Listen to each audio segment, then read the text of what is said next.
നമസ്കാരം. ന്യൂസ് ക്യാപ്സൂളിലേക്ക് സ്വാഗതം. നോക്കാം വാർത്തകൾ അതിവേഗത്തിൽ. കലൂർ സ്റ്റേഡിയം നവീകരണം സ്പോൺസറെ ഏൽപ്പിച്ചതിൽ ദുരൂഹത. നവീകരണം സ്പോൺസറും സ്പോൺസർ ഫൗണ്ടേഷൻ കേരളയും തമ്മിലുള്ള കരാർ പ്രകാരമെന്ന് ചെയർമാൻ കെ ചന്ദ്രൻപിള്ള.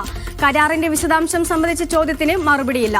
ടെൻഡർ വിളിക്കാതെയുള്ള നടപടി ചോദ്യം ചെയ്ത് കരാറുകാർ.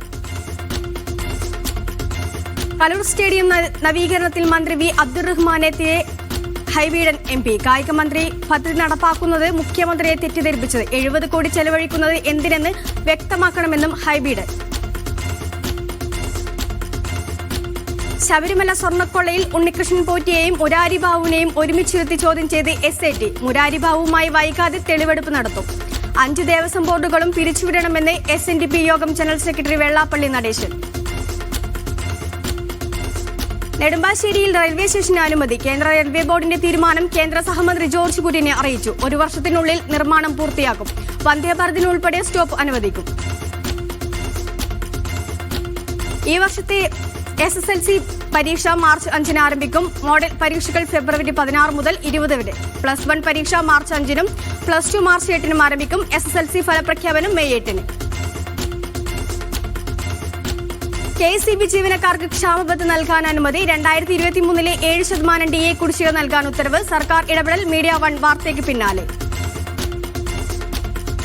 ലഡാക്ക് സമര നേതാവ് സോനം വാങ്ചുക്കിന്റെ ജയിൽ മോചനം ആവശ്യപ്പെട്ടുള്ള ഹർജിയിൽ കേന്ദ്രത്തിന് സുപ്രീംകോടതി നോട്ടീസ്. ലഡാക്ക് ഭരണകൂടം ജോധ്പൂർ ജയിൽ അധികൃതർക്കും നോട്ടീസ് അയച്ചു. കേസ് അടുത്ത മാസം 24-ന് പരിഗണിക്കും.